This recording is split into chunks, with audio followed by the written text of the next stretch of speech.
अगर আঘাতের পর আমাদের শিকামারু এর নেজি নিজেদেরকে বাঁচানোর জন্য সেখান থেকে লাফ দিয়ে দেয়। তারই সঙ্গে বিস্ফোরণের সঙ্গে তারা ওই সাউন্ড নিনজাদের সামনে গিয়ে পড়ে। সাকুন বলতে থাকে, তো আমি যেটা ভেবেছিলাম ওই ঝোপঝাড়ের মধ্যে হয়তো বা কোনো বন্য প্রাণী থাকবে, বাট এখানে তোমরা কিভাবে আসলে? শিকামারু বলতে থাকে, আরে আরে ফাইট করার কোনো দরকার নেই, আমরা এখানে কথার মাধ্যমে সকল কিছু সামলাবো। তখনই তারা এখানে নারুটো এন্ড কিবাকেও ধরে ফেলে এবং তাদের সামনে নিয়ে আসে। নারুটো এন্ড কিবা তখনই সেখানে একটি স্মোক বম অ্যাপ্লাই করে। তারই সঙ্গে সঙ্গে শিকামারু নিজের শ্যাডো পজিশন টেকনিক ব্যবহার করে তাদেরকে এখানে আটকে ফেলে। বাট শিকামারুর পিছনে একটি কোনায় নিক্ষেপ করা হয়, যার ফলে শিকামারু সেখান থেকে সরে যেতে বাধ্য হয় আর তার শ্যাডো পজিশন টেকনিক এখানেই শেষ হয়ে যায়। আর এটারই সুযোগ নিয়ে জিরুকু এখানে পারফর্ম করে 8 প্রিজম জুটসু। তারই সঙ্গে তাদের সবাইকে এখানে আটকে ফেলা হয়। জিরুকু বলতে থাকে, তোমরা তিনজন সাসকেকে নিয়ে এখান থেকে চলে যেতে থাকো, এদেরকে সামলানোর জন্য আমি একাই কাফি। ওই মোটা, তাড়াতাড়ি আমাদেরকে এখান থেকে বের করো। আর এখানে সকলে চিল্লাতে থাকে। কিবা সেখানে কন্টিনিউয়াসলি চারিদিকে হামলা করতে থাকে, বাট সেখানে হামলা করে কোনো লাভই হচ্ছিল না। নেজি তখন নিজের বিয়াকুগান ব্যবহার করে এবং সেখানে বুঝতে পারে এই চারিদিকে যে দেয়াল বানানো হয়েছে এটার মাধ্যমে ওই নিনজাটা তাদের সকলের চাকরা অ্যাবজর্ব করে নিচ্ছে, অর্থাৎ তারা সকলে আস্তে আস্তে দুর্বল হয়ে পড়ছে এবং সে আরও শক্তিশালী হয়ে যাচ্ছে। তাড়াতাড়ি তাদেরকে এখান থেকে বের হতে হবে, নাহলে সবাই এখানেই মারা পড়বে। কিবা বলতে থাকে, তো আচ্ছা এখন আমাদেরই কিছু করতে হবে। সে আকামারুকে একটি স্পেশাল টাইপ পিল খাওয়ায় এবং পাশাপাশি নিজেও খেয়ে ফেলে। তারপর তারা এখানে মেন বিস্ট ক্লোন এখানে টেকনিক ব্যবহার করে। ওইটা ব্যবহার করে তারা চারিদিক কন্টিনিউসলি ঘুরতে থাকে এবং হামলা করতেই থাকে অ্যান্ড করতেই থাকে। বাট এত কিছু হামলার পরবর্তীতেও কিছু হয় না। আর তখনই আমাদের ইন্টেলিজেন্ট শিকামারু কিছু একটি নোটিস করে। সেখানে দেখতে পাই যে এখানে গুফার চারিদিক দিয়ে সমানভাবে হিল হচ্ছে না, মানে এক সাইড দিয়ে খুবই আস্তে আস্তে হিল হচ্ছে। সে তখন এই ব্যাপারটাকে অ্যানালাইজ করে সে একটি প্ল্যান বানিয়ে ফেলে। এখানে আমাদের শিকামারু জিরুকুকে বলতে থাকে, ওই মিস্টার, তুমি এখানে আমাকে ছেড়ে দাও, আমার টিম মেম্বার যারা আছে ওদেরকে ছাড়ার কোনো দরকার নেই। আমি এখানে প্রমিস করছি আমি তোমাকে সাসকেকে নিয়ে যাওয়ার জন্য আটকাবো না। তারা বলতে থাকে, কিরে ভাই, শিকামারুকে এখানে বিশ্বাসঘাতকতা করতেছে নাকি? তো নিনজাটি বলে, এখানে আর কথা বলে কোনো লাভ হবে না, তোমরা সবাই আজকে গুফার মধ্যে মারা পড়বে। আর তখন আমরা বুঝতে পারি শিকামারু আসলে তার সঙ্গে কথা বলার মাধ্যমে তার লোকেশনটি বোঝার চেষ্টা করছে, অর্থাৎ এখন শিকামারুদেরকে অপোজিট সাইডে হামলা করতে হবে। চৌজি শিকামারুর কথা সম্পূর্ণভাবে বুঝে যায়, বাট বাকি তিনজনরা শিকামারুর উপরে চিল্লাচিল্লি করতে থাকে যে সে কি এখন তাদের সঙ্গে প্রতারণা করবে নাকি। চৌজি তখন খাওয়ার মাধ্যমে নিজের চাকরা এনার্জিকে ফোকাস করতে থাকে। শিকামারু তখন তাদের সকলকে বোঝাতে থাকে আসলে নিনজাটা যেদিকে দাঁড়িয়ে আছে ওই দিকে চাকরা ফ্লো খুবই বেশি, কিন্তু তার অপোজিট সাইডে দিয়ে যদি তারা হামলা করে খুবই সহজে তারা বেরিয়ে পড়তে পারবে। আর এই জিনিসটা নিজেও নিজের ব্যাকুগানের মাধ্যমে লক্ষ্য করে। তারই সঙ্গে সকলে শিকামারু আবারও প্রশংসা করতে থাকে, কারণ শিকামারুকে তারা ভুল ভেবে নিয়েছিল, বাট শিকামারু তো এখানে আইকিউর দিক থেকে তাদের সবার থেকে বেশি বেটার।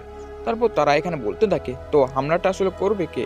শিকামারু বলে, চৌজি আছে, সমস্যা নাই। চৌজি তখন নিজেকে এক্সপেনশন জুৎসু ব্যবহার করে, যার কারণে চৌজি এখানে বড় একটি ফুটবলের মতো হয়ে যায়। তারই সঙ্গে সে রাউন্ড করতে করতে সে দেয়ালটিকে পিছন সাইড দিয়ে সম্পূর্ণভাবে ব্রোক ডাউন করে ফেলে। তারই সঙ্গে ওই নিনজাটির যে ব্যারিয়ার ছিল ওটাও ভেঙে যায় আর সকলেই বাইরে বেরিয়ে আসে। নেজি নিজের ব্যাকুগানের মাধ্যমে দেখতে পায় যে আশেপাশে ওই নিনজাটি ব্যতীত বাকি তিনজন নিনজা নেই, অর্থাৎ তারা এখান থেকে পালিয়ে গিয়েছে। তো তোমরা সবাই চলে আসো, আমি একাই তোমাদের জন্য যথেষ্ট। এবং সে মাটির উপরে একটি হামলা করে বসে। শিকামারু তখন নিজের শ্যাডো পজিশন টেকনিক ব্যবহার করে, কিন্তু ওটা যখন ওই নিনজাটিকে ধরে ফেলবে তখনই সে আবারও মাটির উপরে হামলা করে। তারই সঙ্গে কিবা বলতে থাকে, তোমরা সবাই পিছনের দিকে লক্ষ্য করো, এবং সে পিছন সাইড দিয়ে একটি বড় বোল্ডার্স নিয়ে চলে আসে এবং ওইটা তাদের সকলের উপরে নিক্ষেপ করে। তারা সবাই জাম্প করার মাধ্যমে সেখান থেকে বেঁচে যায়। তারই সঙ্গে সে মাটির নিচ দিয়ে আমার শিকামারুর উপরে হামলা করে দেয় আর বলতে থাকে, তোমাদের লিডারকে ধরে ফেলেছি, এই নাস আমার বাচ্চাটাকে নিজের লিডার মনে করো, তোমাদের তো লজ্জা থাকা উচিত, এবং তাকে নিক্ষেপ করে ফেলে। তখনই চৌজি এক্সপেনশন জুৎসু ব্যবহার করে তাকে বাঁচিয়ে ফেলে। তারই সঙ্গে চৌজির এখানে রাগ উঠতে থাকে, কারণ শিকামারু তার বেস্ট ফ্রেন্ড, আর তার বেস্ট ফ্রেন্ড সম্পর্কে এমন কথা সে কেন বললো। চৌজি বলতে থাকে, তোমরা সবাই এখান থেকে চলে যাও, আমি তাকে হারাবো। চৌজি কিছু স্পেশাল টাইপ পিল বার করে এবং এখান থেকে একটি পিল এখানে খেয়ে ফেলে। তারই সঙ্গে ওই নিনজাটির উপরে হামলা করে দেয় এবং তাকে এক হামলাতেই আহত করে দেয়। চৌজির কথা শুনে তারা সবাই এখান থেকে চলে যেতে থাকে। তো বাচ্চে, তুমি সবার আগে মারা যেতে চাও? আর এটা শুনে চৌজি তখন তার উপরে হামলা করে দেয়। আসলে আমাদের চৌজি যে পিলগুলো খেয়েছিল না, এগুলো সাইড ইফেক্টও রয়েছে, যার কারণে চৌজির এখানে পেট ব্যথা করতে থাকে। চৌজির নিজের শরীরের মধ্যে কোনায় লাগিয়ে রাউন্ড রোটেশন করে সেই নিনজাটির উপরে হামলা করে, যাতে সেই নিনজাটির উপরে বেশি পরিমাণ আঘাত আনতে সক্ষম হয়। সেই নিনজাটি বারবার তার কাছ থেকে বাঁচতে থাকে। সে এখানে একটি শিল বানিয়ে ফেলে, বাট এই শিলটি আমাদের চৌজি সম্পূর্ণভাবে ব্রোক ডাউন করে তার উপরে হামলা করে দেয়। এদিকে তারা সকলে চিন্তা করছিল যে চৌজিকে তাকে হারাতে পারবে কিনা, আর এদিকে আমাদের ওই নিনজাটি নিজের কার্স সাইন অ্যাক্টিভেট করে ফেলে। তারই সঙ্গে চৌজির উপরে হামলা করে তাকে নর্মাল ফর্মে নিয়ে আসে। আসলে এই কার্স মার্ক অ্যাক্টিভেট করার মাধ্যমে ওই নিনজাটি অনেক পরিমাণে শক্তিশালী হয়ে গিয়েছে। চৌজি এখানে হলুদ কালারের পিলটি বের করে এবং সেটি খেয়ে ফেলে। চৌজির চাকরা এনার্জি এখানে আগের থেকে আরও বেশি পরিমাণে বেড়ে যায়। তারই সঙ্গে ওই নিনজাটির উপরে সে নিজের হাতটি বড় করে তার উপরে হামলা করে দেয়। তারই সঙ্গে সে নিজের পাটি লম্বা করে সেটাও আবার বড় করে তার উপরে হামলা করে দেয়। জিরোকু তখন প্রচন্ড মুশকিলে সেটিকে ডস করে ফেলে। চৌজি তখন আবারও নিজের এখানে শরীরের পার্টগুলো বড় করে তার উপরে কন্টিনিউয়াসলি হামলা করতে থাকে এবং সে আকিমিজি ক্লেনের সবচেয়ে শক্তিশালী একটি জুটসু সুপার এক্সপেনশন জুটসু ব্যবহার করে, যার কারণে সে অনেক বড় হয়ে যায় এবং তারই সঙ্গে সম্পূর্ণ ওজন দিয়ে তার উপরে হামলা করতে থাকে। আর এইদিকে শিকামারু, যে কিনা চারিদিকে কিছু স্পেশাল টাইপ সাইন বানাচ্ছিল যাতে চৌচি এগুলো ফলো করার মাধ্যমে তার এই কাজ পর্যন্ত পৌঁছাতে পারে।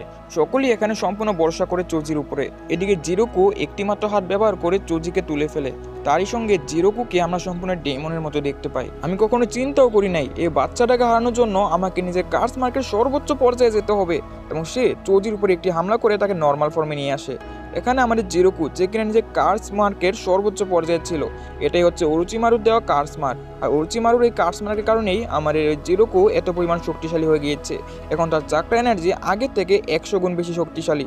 চৌজির উপরে সে হামলা করতে থাকে আর বলতে থাকে, তো তোমার সকল বন্ধুরা কোথায়? এরা তো তোমাকে এখানে একা ফেলে দিয়ে চলে গিয়েছে। চৌজি তখন এখানে হার মেনে নেয়। তখনই চৌজির এখানে মনে পড়ে সে শিকামারু এবং তার বাকি বন্ধুদেরকে প্রমিস করেছিল যে করেই হোক তাকে এখানে আটকে রাখবে, আর চৌজিকে তো এমনিতে মরতেই হবে। সেই তখন ওই নিনজাটি তার উপরে আবারও হামলা করে দেয়। আর চৌজি তখন চিন্তা করে তাকে যেহেতু মরতেই হবে, এজন্য সে তাদের বন্ধুকে বাঁচিয়ে এখানে মারা যেতে চায়। এজন্য সে সর্বশেষ পিলটিকেও খেয়ে ফেলে। এটা এত বেশি ভয়ানক যে এত পরিমাণ শক্তি তার ইউজারকে দিবে যে সে নিজেও এটাকে কন্ট্রোল করতে পারবে না এবং সর্বশেষে সে মারা যাবে। চৌজি এখানে নিজের জীবনের উপর পরোয়া না করে ওই পিলটিকে এখানে খেয়ে ফেলে। তারই সঙ্গে ওই নিনজাটি যখন আমাদের চৌজির উপরে হামলা করতে যায়, তখনই আমরা দেখতে পাই চৌজি সেখান থেকে গায়েব হয়ে যায়। এখানে অনেকগুলো বাটারফ্লাইয়ের সৃষ্টি হয় এবং প্রত্যেকটি প্রজাপতি তখন আমাদের চৌজির ব্যাক সাইডে গিয়ে এখানে উইংয়ের সৃষ্টি করে, যেটা চাকরার সৃষ্টি একটি উইং ছিল। চৌজি আগের থেকে 1000 গুণ বেশি শক্তিশালী হয়ে পড়ে। এটাই ছিল আকিমিজি ক্লেনের সর্বোচ্চ শক্তি, যেটা আমাদের চৌজি এখন হাসিল করে ফেলেছে। ওই নিনজাটি তখন চৌজির উপরে হামলা করে চৌজি জাস্ট একটি হ্যান্ড ব্যবহার করে ওটাকে আটকে দেয় আর বলতে থাকে, আমি বললাম না তুমি এখন আমাকে আর হারাতে পারবে না, আর তোমার সাহস কি করা হয় আমাকে অপমান করার, এবং তার উপরে হামলা করে দেয়। তারই সঙ্গে চৌজি সামনের দিকে অগ্রসর হয় আর ওই নিনজাটিকে কন্টিনিউয়াসলি হামলা করতে থাকে আর তাকে বলতে থাকে, তুমি এতক্ষণ আমার উপরে টর্চার করেছো, যাক এটা আমি মেনে নিলাম। তারপর আমার বন্ধুদেরকে এতক্ষণ আটকে রেখেছো, এটাও আমি মেনে নিলাম। বাট আমার বেস্ট ফ্রেন্ড শিকামারু, যাকে তুমি অপমান করেছো, এটা আমি কখনোই মেনে নিতে পারি না। তারই সঙ্গে চৌজি ফাইনাল হামলাটি ওই নিনজার উপরে করে। ওই নিনজাটি তখন চৌজির কাছে ক্ষমা চাইতে থাকে, বাট চৌজি তার উপরে একটি ফাইনাল শট দিয়ে তাকে এখানেই মেরে ফেলে। তারই সঙ্গে নিনজাটি এখানেই মারা যায়। চৌজি তখন এখানে আগে বাড়তে থাকে। তখনই শিকামারুর এখানে মার্ক করা ওই সাইনের উপরে তার চোখ যায়। সে তখন বুঝতে পারে শিকামারু এই সাইনগুলো তার জন্য বানিয়েছে, যাতে সে শিকামারুর কাছে যেতে পারে। চৌজি তখন শিকামারু এবং নারুটোর সঙ্গে বিটানো সকল শৈশবের কথা মনে করতে থাকে। তারই সঙ্গে সে কাঁদতে থাকে এবং একটি গাছের মধ্যে এখানে বসে পড়ে আর এখানে নিজের শেষ নিঃশ্বাস ত্যাগ করতে থাকে। এদিকে সবাই সামনের দিকে যেতে থাকে। আকামারু বুঝতে পারে তাদের দুশমন এখানে সামনে রয়েছে। আমাদের নেজিও নিজের ব্যাকুগানের মাধ্যমে এই সকল কিছু দেখে তারা সবাইকে বলতে থাকে। আর তখন এরা চিন্তা করে, আরে জিরোকু এখন আসতেছে না কেন? তখনই জিরোকু চলে আসে। তারা বলতে থাকে, এত দেরি কেন হলো জিরোকু? জিরোকু বলে, আরে চাকা শোষণ করতে একটু বেশি সময় লেগে গিয়েছিল। সাকুন তখন জিরোকুকে ওই ডাব্বাটি উঠানোর জন্য বলে, আর এখানে জিরোকু ফাইনালি রাজি হয়ে যায়। এটা দেখে তারা তার উপর সন্দেহ করে ফেলে। আর তখন ওই ডাব্বাটি আমাদের কিতামারু সাকুনকে দিয়ে দেয় আর বলতে থাকে, সাকুন তোমরা চলে যেতে থাকো, আমি এদেরকে ঠিকানা লাগিয়ে আসতেছি। তখনই জিরোকু তার উপরে হামলা করে দেয় আর আমাদের সাকুন এটিকে আটকিয়ে ফেলে আর বলে, জিরোকু কখনই আমাদের অর্ডার এত সহজে মেনে নেয় না। আর তখন আমরা দেখতে পাই এটা ছিল আমাদের শিকামারু। আর ব্যাক সাইড দিয়ে তখনই নারুটো এখানে আমাদের কিবা সকলে চলে আসে। সে শিকামারুকে আটকিয়ে ফেলে। নারুটো ক্লোন তারপরে হামলা করে, বাট প্রতিটি ক্লোনকে সে একটি জালের মধ্যে আটকিয়ে ফেলে। মেন বিশ ক্লোন ব্যবহার করে কিবা তার উপরে হামলা করে, কিন্তু কিবাও তার জালের মধ্যে আটকে যায়। আর এই সকলের উপরে যখন তার নজর ছিল, তখনই ব্যাক সাইড দিয়ে আমাদের নেজি চলে আসে। তার উপরে জেন্টেল ফিস্ট ব্যবহার করার চেষ্টা করে, কিন্তু সে এটাকেও টস করে ফেলে এবং নেজির উপরে আবারও একটি জাল বিছিয়ে দেয়। তারপর নেজিকে সম্পূর্ণভাবে আটকে ফেলে। সবাই এখানে জালের মধ্যে আটকে ছিল। কিতামারু নিজের ওয়েব ব্যবহার করে কিছু অস্ত্র বানিয়ে ফেলে। ওইগুলোর মাধ্যমে নারুটো শ্যাডো ক্লোনের উপরে হামলা করতে থাকে। বাট ভাগ্য ভালো ছিল এখানে প্রতিটা নারুটোই শ্যাডো ক্লোন ছিল, যার কারণে এখানে আসল নারুটোর কিছুই হয় না। আর যখন প্রতিটা শ্যাডো ক্লোনকে সে সম্পূর্ণভাবে এখানে ভিজিবল করে ফেলে, তখনই আমাদের আসল নারুটো ব্যাক সাইড দিয়ে তার উপরে হামলা করতে চলে আসে। আর আমাদের নারুটোর এই হামলার ফলেও আমাদের এখানে কিতামারুর তেমন কিছু হয় না। কিতামারু নারুটোর হামলাটিকে খুবই সহজে দেখে ফেলে এবং তারই সঙ্গে তাকে যখন হামলা করেই ফেলবে, তখনই নেজি তাকে বাঁচিয়ে ফেলে। নেজিকে বলতে থাকে, তুমি এই হামলাটাকে কিভাবে বাঁচলে? নেজি বলে, তোমার স্পাইডার ওয়েবের মধ্যে তোমার নিজস্ব চাক্রা এনার্জি রয়েছে, আর আমি আমার ব্যাকুগানের মাধ্যমে এই চাক্রার যে এই সকল উইকনেসগুলো রয়েছে এগুলোকে ভিজিবল করতে পারি। ওইগুলোর উপর হামলা করে আমি বেঁচে ফিরে এসেছি। এখানে আমাদের নেজি সকলকে বাঁচিয়ে ফেলে আর নেজি সবাইকে বলতে থাকে, তো সবাই আগে বাড়তে থাকো, এই ক্রীড়াটাকে আমি দেখতেছি। শিকামারু বলে এটা ছাড়া তার কোনো অপশনও নাই। তারই সঙ্গে আমাদের নেজি তাদের সকলকে তার উপর ভরসা রাখার জন্য বলে, আর তারা সবাই এখান থেকে নেজিকে ছেড়ে চলে যেতে থাকে। নেজি এবং আমাদের আকিতামারুর মধ্যে ফাইট শুরু হয়। নেজি নিজের হাতের মধ্যে চাকটা এখানে জমা করে তার স্পাইডার ওয়েবগুলোকে কাটতে থাকে, অর্থাৎ এই স্পাইডার ওয়েবগুলো আমাদের নেজি কিছুই করতে পারছিল না। তখনই এখানে সে আরো বেশি করে স্পাইডার ওয়েব দিয়ে আমাদের নেজিকে আবারও আটকিয়ে ফেলে। তারই সঙ্গে নেজির উপরে একটি হামলা করতে যায়, আর নেজি তখন নিজের সম্পূর্ণ শরীরের উপরে সেম চাক্কা এনার্জি এখানে ফ্লো করতে থাকে আর এখান থেকে বেঁচে যায়। আর তখন নেজির উপরে যখন সে আবারও হামলা করবে, নেজি তার উপরে জেন্টেল ফিস্ট ব্যবহার করে অ্যান্ড 360 ডিগ্রি 64 ডায়াগ্রাম পাম্পস ব্যবহার করে এবং কন্টিনিউসলি তার উপরে 64 পাম্পস ব্যবহার করতে থাকে এবং তার সকল চাক্কা এনার্জিকে এখানে ব্লক করতে থাকে। আর এই সকল চাক্কা এনার্জিকে ব্লক করার পরবর্তীতেও আমাদের কিতামারু এখানে কিছুই হয় না। আসলে হামলাগুলো খাওয়ার আগেই সে নিজের স্পাইডার ওয়েব ব্যবহার করে তার শরীরের চারদিকে একটি কাগজ বানিয়ে ফেলেছিল, যেটা আমাদের নেজি দেখে বলতে থাকে, তুমি কি কোনো মনস্টার নাকি? আসলে কিতামারু শুধু নিজের হাত থেকে কিংবা নিজের মুখ থেকে নয়, সে নিজের শরীরের ভিতর থেকেও এই স্পাইডার ওয়েবগুলোকে বানাতে পারে। এখানে আমাদের কিতামারু বলতে থাকে, আমি যদি এমনটা না করতাম তাহলে মনে হইতেছে 64 পাম্পসেই আমি আজকে মারা পড়তাম, বাট আমি কি তোমার মতো পাগল নাকি যে নিজেকে বাঁচাবো না? আর তখনই তাদের মধ্যে সিরিয়াসলি ব্যাটেল শুরু হয়। আর গাইস, এখানে আমাদের আজকের এপিসোডটি শেষ হয়ে যায়। যদি পরবর্তী এপিসোড আপলোড হয়ে থাকে অবশ্যই আপনার স্ক্রিনের উপর শো করতেছে। আর চ্যানেলে নতুন হলে গাইস সাবস্ক্রাইবটা করে রাখেন যাতে নোটিফিকেশন পেয়ে যান।